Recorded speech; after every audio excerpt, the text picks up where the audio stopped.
Assalamualaikum warahmatullahi wabarakatuh. Pada pertemuan kali ini kita akan membahas tentang tumor jinak dan ganas, mulai dari anamnesis hingga gambaran klinisnya. Studi tentang tumor rongga mulut dan struktur yang berdekatan merupakan fase penting dalam kedokteran gigi, karena peran yang dimainkan oleh dokter gigi dalam diagnosis dan perawatan lesi tersebut. Meskipun tumor hanya merupakan sebagian kecil dari kondisi patologis yang dapat dilihat oleh dokter gigi, tumor memiliki signifikansi yang besar karena memiliki potensi kemampuan untuk membahayakan kesehatan dan umur pasien. Tumor menurut definisi hanyalah pembengkakan jaringan dalam arti yang sebenarnya. Kata tersebut tidak menyiratkan proses neoplastik. Tumor juga dapat didefinisikan sebagai gangguan patologis pertumbuhan sel ditandai dengan proliferasi sel yang berlebihan dan abnormal. Tumor merupakan massa jaringan abnormal yang mungkin padat atau berisi cairan. Ketika pertumbuhan sel tumor terbatas pada tempat asalnya dan secara fisik normal dapat disimpulkan sebagai tumor jinak. Namun ketika sel-selnya abnormal dan dapat tumbuh tidak terkendali dapat disimpulkan sebagai sel kanker atau tumor ganas.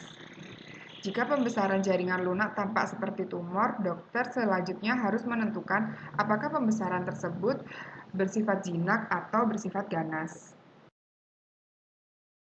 Ada beberapa macam tumor yang jika berdasarkan asalnya ada karsinoma atau tumor dari jaringan epitel, bisa dari epitel odontogenik atau epitel non-odontogenik.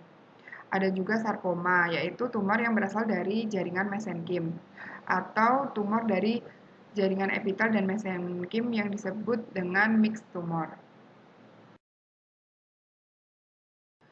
Tumor jinak biasanya didefinisikan atau dibatasi memiliki tingkat pertumbuhan yang lebih lambat, diukur dalam beberapa bulan ataupun tahun, jika dibandingkan dengan tumor ganas.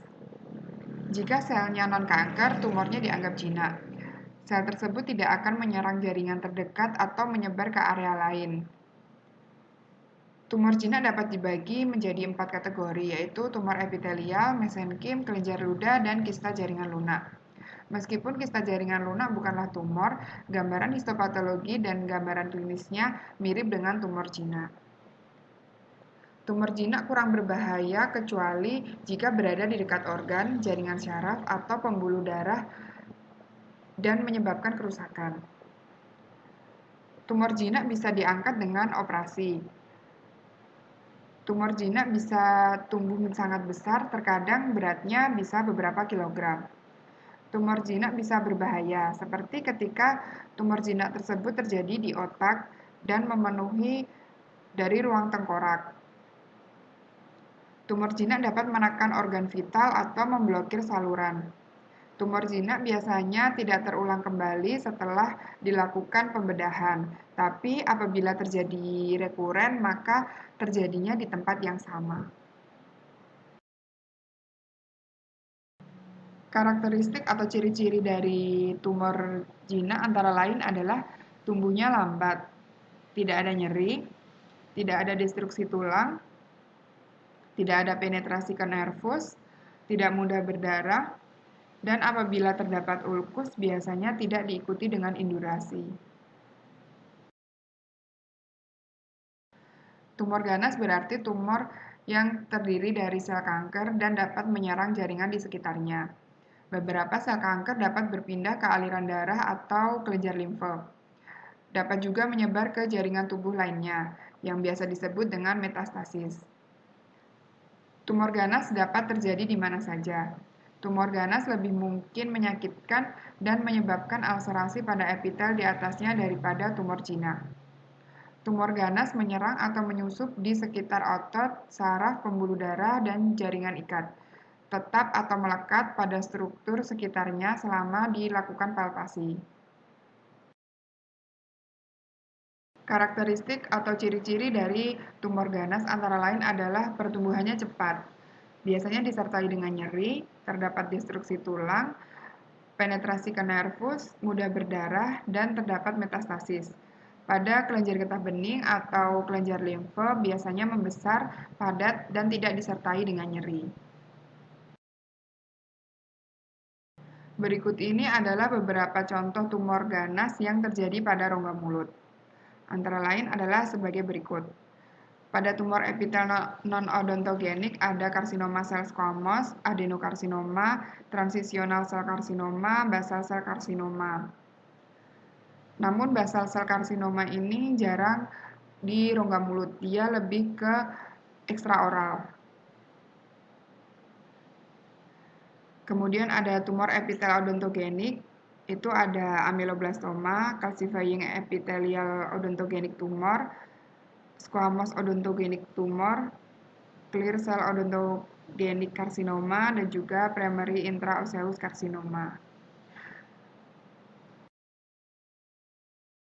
Beberapa faktor risiko yang menjadi penyebab dari tumor ganas antara lain adalah konsumsi tembakau, konsumsi alkohol, interaksi dari alkohol dan juga tembakau, menyirih, nutrisi atau makanan yang dikonsumsi, human papillomavirus infection, oral hygiene, paparan sinar matahari, dan juga imunosupresi. Tembakau adalah faktor risiko utama untuk oral cancer. Terhitung lebih dari 1/4 kasus oral cancer disebabkan karena konsumsi tembakau. Studi epidemiologi telah menunjukkan bahwa perokok tembakau memiliki risiko hampir 3 kali lipat jika dibandingkan dengan perokok non-tembakau. Bahkan perokok frekuensi rendah, 1 hingga 2 batang per hari, juga memiliki peningkatan risiko sebesar 50%. Durasi merokok menjadi faktor utama dalam oral cancer. Pada sebuah penelitian mengemukakan bahwa pada perokok ringan atau yang konsumsinya kurang dari 15 batang per hari, merokok lebih banyak per hari untuk durasi yang lebih pendek lebih berbahaya daripada merokok lebih sedikit per hari untuk durasi yang lebih lama. Namun hubungan tersebut berubah ketika terjadi pada perokok berat yang konsumsinya 15 batang per hari. Pada perokok berat tersebut, merokok lebih banyak per hari untuk durasi yang lebih singkat tidak terlalu berbahaya jika dibandingkan dengan lebih sedikit merokok per hari untuk durasi yang lebih lama. Sejumlah besar karsinogen telah diidentifikasikan dalam tembakau dan produk pembakarannya. Yang paling penting adalah hidrokarbon aromatik polikistik yang mengandung benzena, nitrosamin yang khusus pada tembakau, dan amina aromatik. Senyawa ini mengakibatkan kerusakan epitel dengan cara yang bergantung pada dosis, dengan mengganggu mekanisme perbaikan DNA dan mutasi genetik yang berpotensi kritis yang mengarah ke transformasi ganas. Perokok memiliki resiko 5 hingga 10 kali lipat terkena kanker mulut dibandingkan bukan perokok. Ini akan berkurang sekitar setengahnya selama periode 5 tahun jika mereka berhenti merokok dan akan mencapai risiko bukan perokok setelah sekitar 10 tahun berhenti dari merokok. Perokok cerutu dan pipa mengalami profil risiko yang serupa dengan perokok. Risiko kanker mulut yang terkait dengan penggunaan rokok elektronik masih belum diketahui. Namun kemungkinan besar lebih rendah jika dibandingkan pada perokok dengan tembakau. Karena pada rokok elektronik tidak adanya karsinogen terkait tembakau dalam uap yang dihirup. Mengkonsumsi alkohol meskipun tidak berkorelasi kuat seperti penggunaan tembakau, konsumsi alkohol yang tinggi juga merupakan faktor risiko utama dari oral cancer.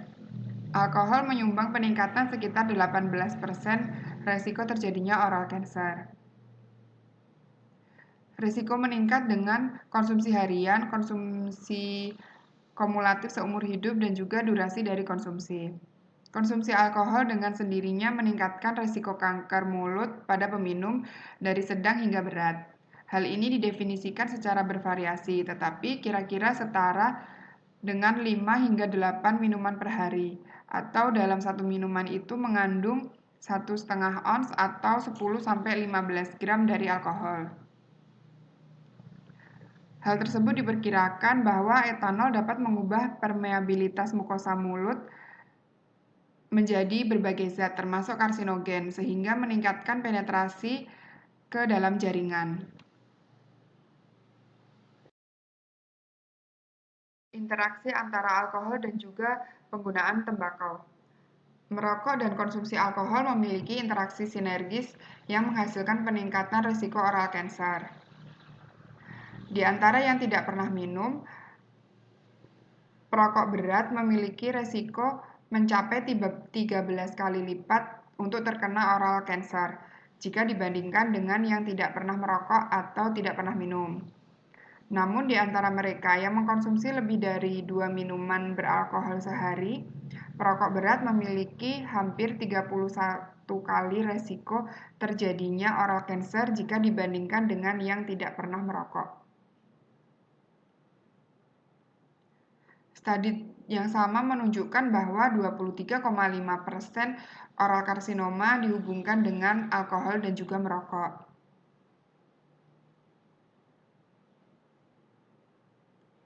Penggunaan gabungan antara alkohol dan tembakau meningkatkan efek zat dari kedua ini dan membuat resiko jauh lebih besar daripada yang diharapkan oleh penjumlahan sederhana dari tanggapan seseorang.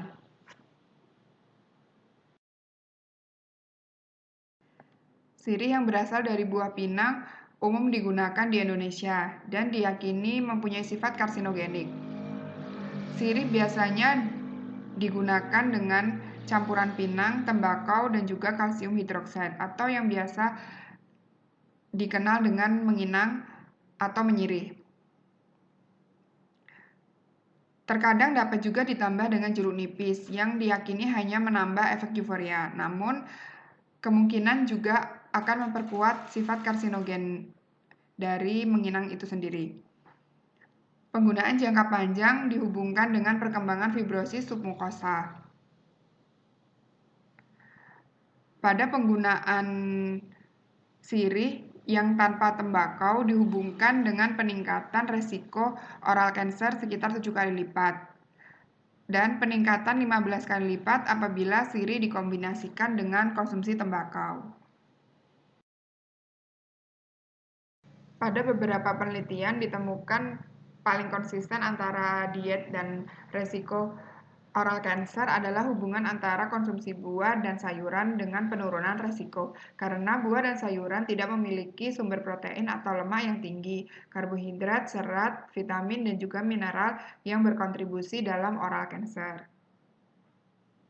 Jenis makanan lain jarang dilakukan penelitian, atau apabila dilakukan penelitian hasilnya kurang konsisten.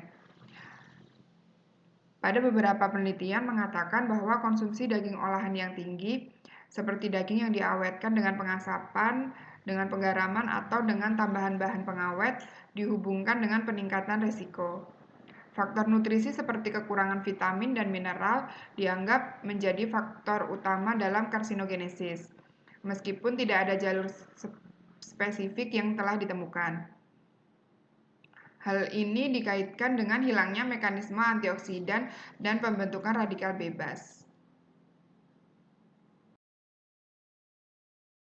Sejumlah virus telah dihubungkan dengan neoplasma jinak dan ganas pada kepala leher. EBV telah lama dihubungkan dengan karsinoma nasofaring, Burkitt limfoma, dan juga limfoma lainnya. Strain Human Herpes Virus atau HHV8 diyakini berhubungan dengan perkembangan sarkoma kapoksi, terutama pada pasien yang terinfeksi HIV. Human papillomavirus diketahui merupakan penyebab dari lesi epitel proliferasi jinak di seluruh kepala leher, termasuk pada papilloma squamous dan kondilomata.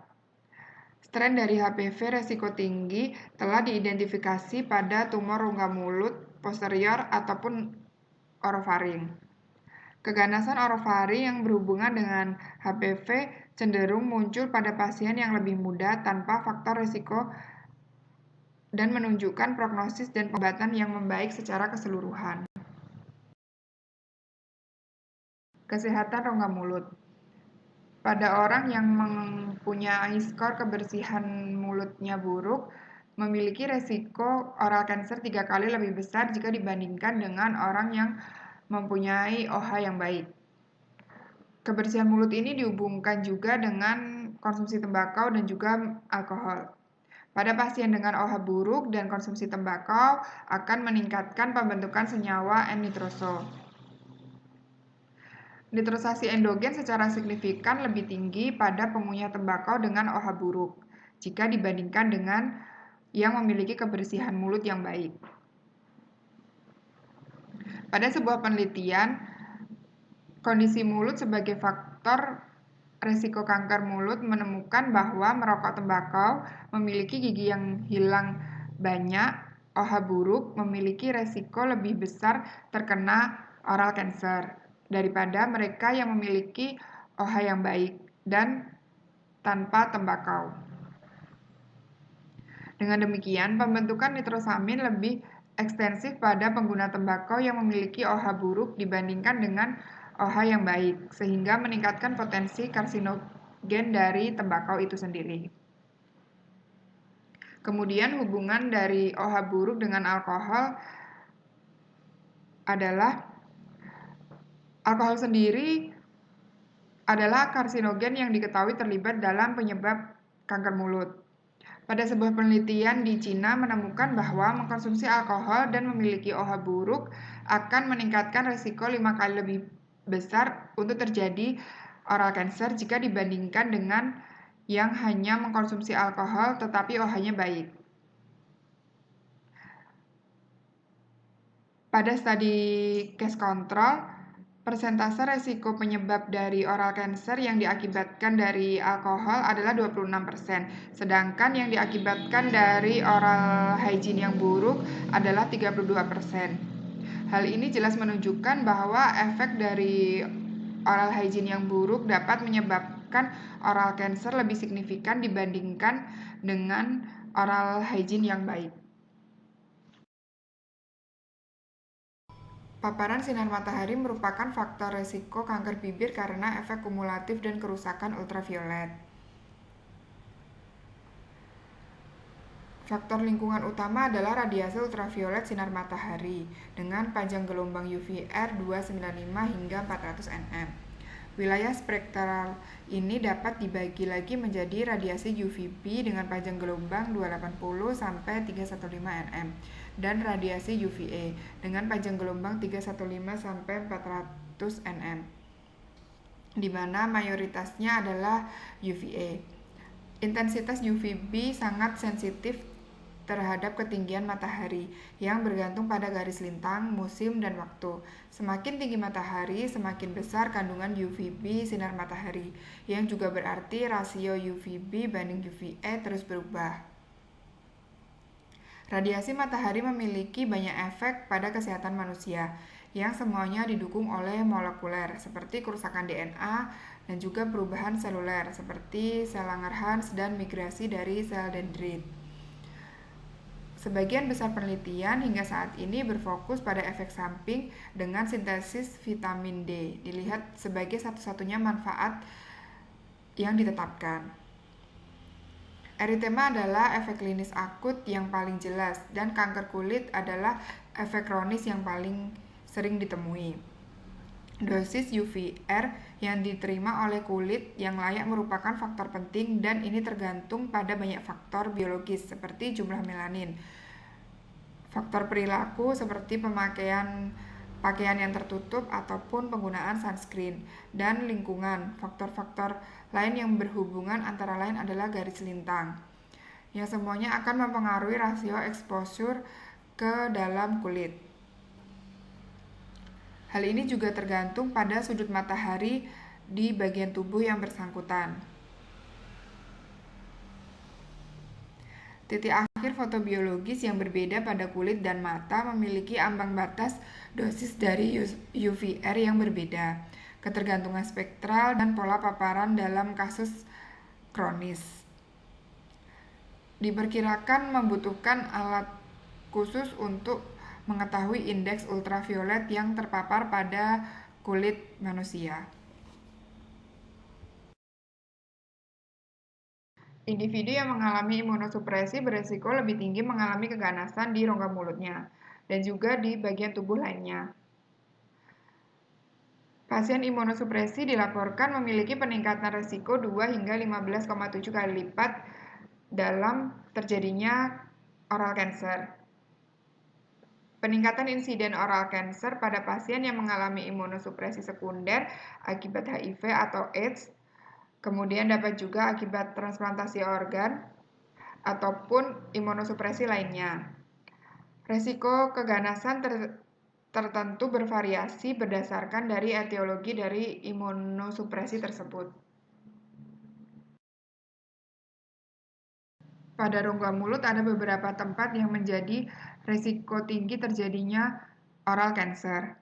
Yang pertama adalah lidah. Lidah merupakan lokasi paling umum terjadinya oral cancer dan hampir dari setengah lesi muncul di lidah, sisanya di dasar lidah. Pada rongga mulut, lesi paling sering terlihat pada permukaan lateral dan ventral. Pada area ini dianggap sebagai tempat yang beresiko tinggi. Insiden keseluruhan pada kanker mulut telah meningkat, terutama pada lidah, dengan beberapa kekhawatiran akan peningkatan frekuensi di area ini pada pasien di bawah usia 40 tahun yang memiliki riwayat penggunaan tembakau dan juga alkohol, ataupun penggunaan atau faktor risiko lainnya. Secara umum, keganasan dasar lidah cenderung lebih parah pada saat diagnosis. Hampir 3/4-nya sudah menunjukkan metastasis ke kelenjar getah bening regional. Hal ini disebabkan karena kesulitan dalam melakukan pemeriksaan atau meraba area pada saat pemeriksaan. Yang kedua adalah bibir. Vermilion bibir adalah tempat paling umum kedua untuk kanker mulut, dan insiden ini telah menurun seiring dengan waktu. Mayoritas karsinoma labial terjadi pada bibir bawah, lebih sering pada pria dibandingkan pada wanita. Hal ini dihubungkan dengan paparan radiasi ultraviolet dan peningkatan paparan sinar matahari di tempat kerja.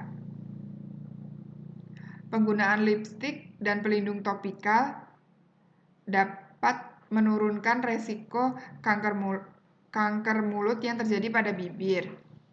Hal inilah yang menjadi penyebab pada laki-laki lebih sering jika dibandingkan pada wanita.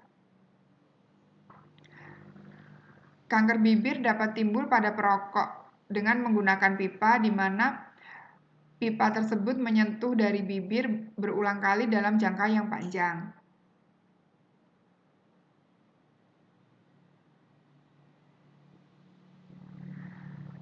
Tempat yang mempunyai resiko tinggi ketiga antara lain adalah dasar mulut. Penumpukan sekresi di dasar mulut diduga berpotensi menyebabkan kontak karsinogen dengan jaringan. Selain itu, mukosa yang sangat tipis dan tidak berkeratin di area ini mungkin juga memberikan sedikit penghalang untuk penetrasi zat beracun daripada yang mempunyai bagian lebih tebal di rongga mulut.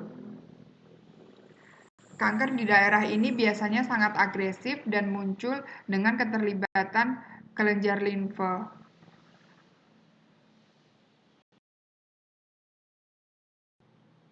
Gambaran klinis oral cancer cukup bervariasi dan membutuhkan kesadaran dan juga kewaspadaan yang tinggi selama pemeriksaan oral. Lesi mungkin tampak datar atau seperti makula, dapat terangkat seperti plak, eksofitik atau endofitik, dapat juga berupa ulcerasi yang disertai dengan indurasi. Tekstur permukaan dapat halus ataupun dapat tidak beraturan. Lesi biasanya immobile atau fiksasi yang menunjukkan infiltrasi sel kanker ke jaringan yang lebih dalam. Lesi juga berpotensi merusak tulang dan invasi ke syaraf serta penyebaran yang lebih jauh melalui jalur limfatik dan juga aliran darah. Nyeri adalah gejala yang harus diperhatikan. Meskipun terkadang tidak adanya rasa nyeri juga tidak menyingkirkan pemikiran kita untuk mendiagnosis itu keganasan.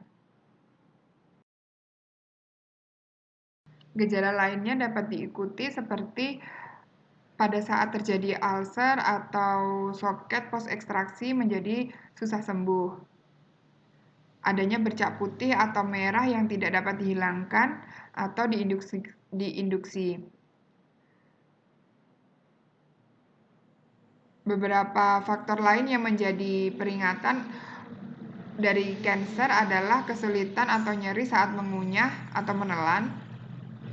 Kemudian bisa diikuti dengan sakit telinga, trismus, perubahan dalam berbicara, adanya sensasi kesemutan ataupun mati rasa, ada pembesaran kelenjar limfe, mobilitas gigi, atau perubahan pada plat atau pada gigi palsunya apabila pasien menggunakan gigi palsu.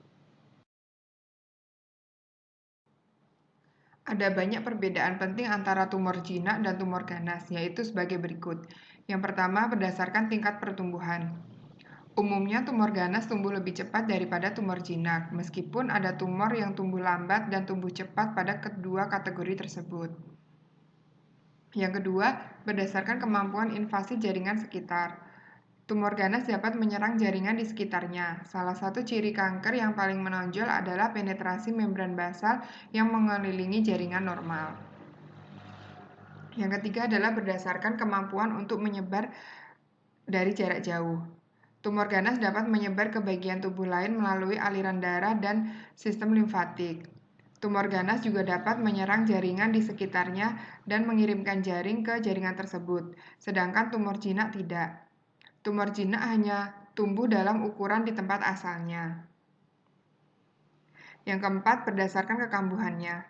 Tumor jinak dapat diangkat sepenuhnya dengan pembedahan karena memiliki batas yang lebih jelas, dan akibatnya tumor tersebut cenderung tidak terulang kembali. Jika terulang kembali hanya pada tempat asalnya.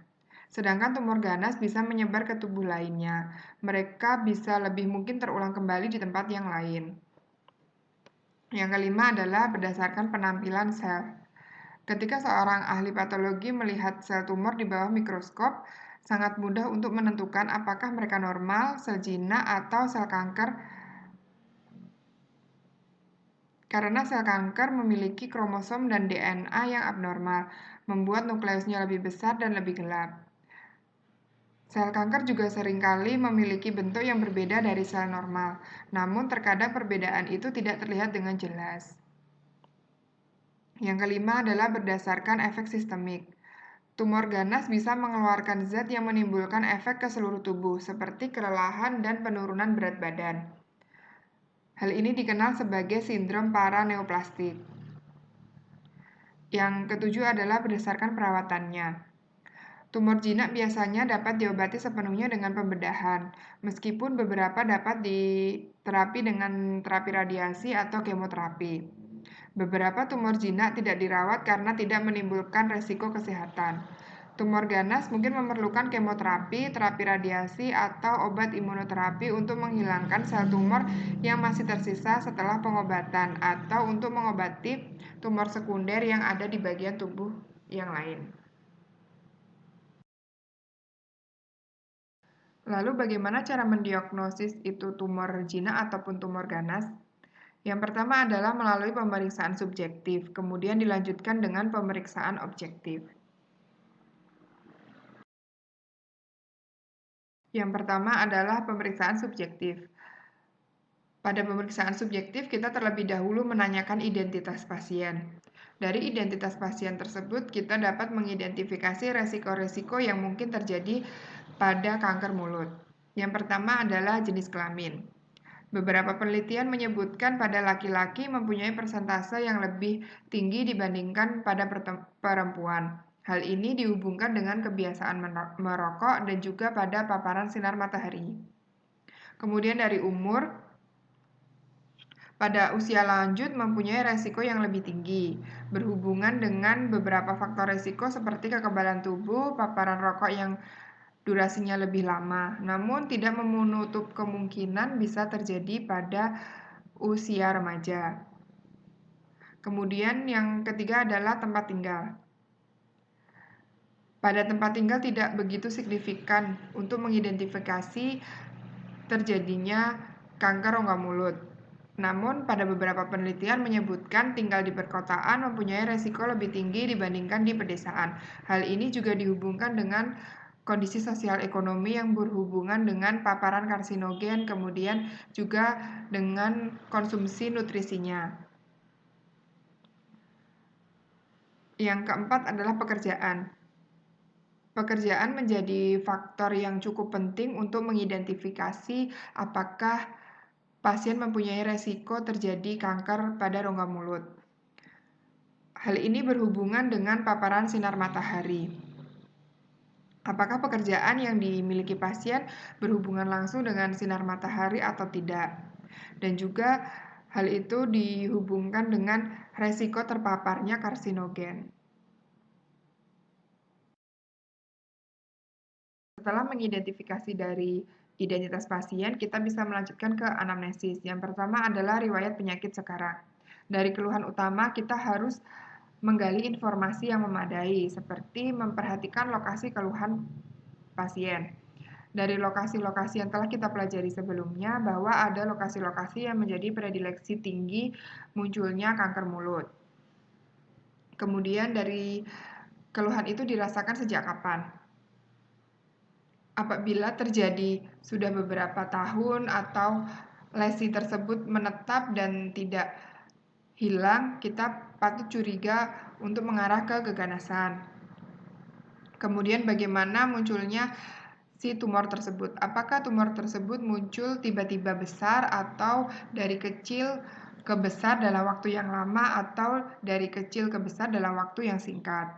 Apakah disertai rasa sakit, kemudian apakah dia berpindah-pindah atau di tempat lain ada tumor yang sejenis.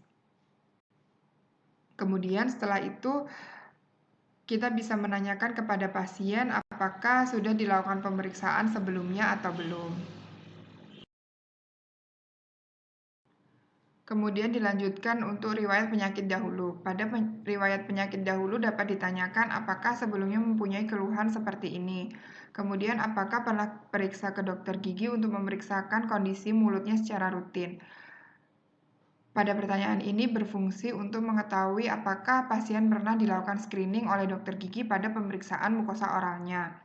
Kemudian juga ditanyakan apakah memiliki penyakit bawaan.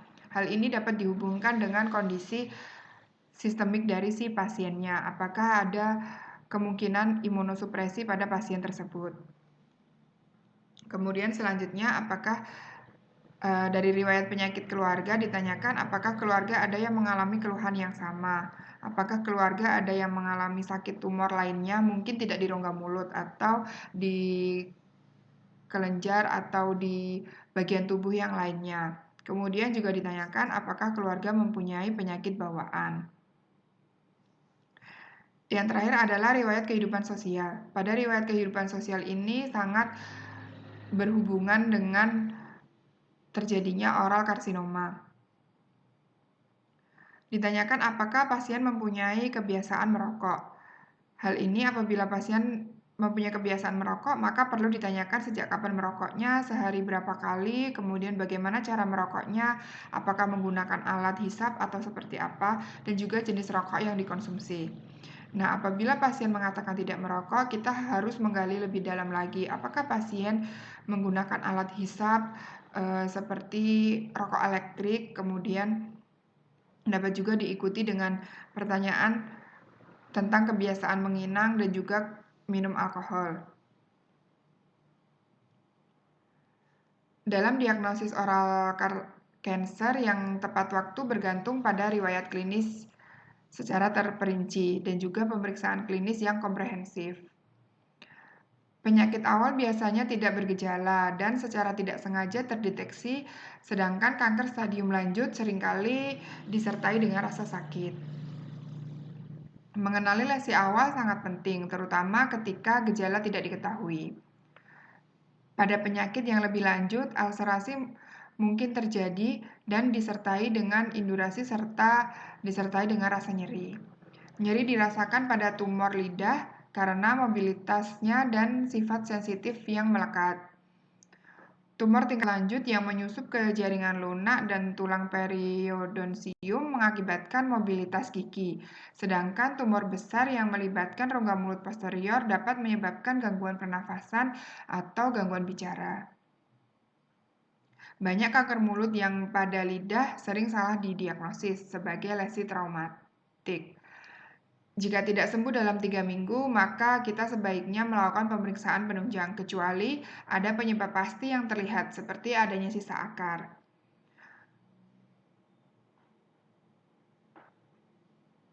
Keluhan lain yang dirasakan antara lain adalah pembengkakan, adanya nyeri, atau adanya sakit mah. Dan juga keluhan tersebut sangat sering diutarakan pada penderita kanker mulut. Setelah melakukan pemeriksaan subjektif, maka dilanjutkan dengan pemeriksaan objektif. Yang pertama adalah pemeriksaan ekstraoral. Pemeriksaan ekstraoral ini sangat penting karena dapat mengetahui apakah ada keterlibatan dari kelenjar limfa regional. Kemudian pemeriksaan intraoral. Pemeriksaan intraoral harus memperhatikan lokasi yang menjadi predileksi tertinggi dari lesi ganas ini. Kemudian memeriksa tidak hanya pada yang dikeluhkan, tetapi juga memeriksa pada seluruh rongga mulut. Hal ini mencurigai apakah adanya penyebaran di tempat lain. Kemudian melihat gambaran klinisnya. Apakah gambaran klinis itu ada pada ciri-ciri malignan atau tidak? Oral cancer dapat hadir dalam berbagai bentuk yang semuanya harus familiar. Diagnosisnya tidak selalu jelas karena oral cancer mungkin memiliki gambaran yang tumpang tindih dengan tumor jinak ataupun dengan lesi traumatik. Stadium awal kanker mulut lebih sulit dideteksi, sedangkan oral cancer lanjut dapat dikenali lebih mudah. Lesi awal cenderung kecil dan bermanifestasi sebagai erosi ataupun sebagai ulcer. Dapat berupa plak yang berwarna merah atau merah putih dengan indurasi yang bervariasi. Oral cancer stadium akhir berukuran lebih besar dan berhubungan dengan margin yang tidak teratur, ulcerasi, nodul, dan juga fiksasi ke jaringan sekitar. Ciri-ciri dari ulkus ganas pada tempat-tempat yang beresiko tinggi sudah mudah dikenali sebagai ulkus soliter, kronis, tidak sembuh, dan juga batasan dapat terangkat. Dapat juga diikuti dengan margin yang terinduksi dengan basis nekrosis. Kanker yang timbul di dalam mukosa pada gingiva yang menempel cenderung memiliki tampilan granular keputihan. Pada varikosakarsinoma biasanya terdapat gambaran cauliflowers.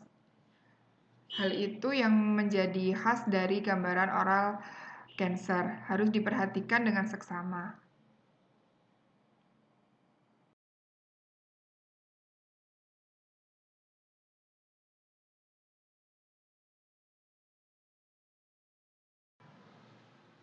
Demikian pembelajaran kita tentang tumor ganas dan juga tumor jinak, dimulai dari anamnesis hingga gambaran klinisnya. Apabila ada salah kata, saya mohon maaf. Semoga ilmunya bermanfaat bagi kita semua. Demikian, wassalamualaikum warahmatullahi wabarakatuh.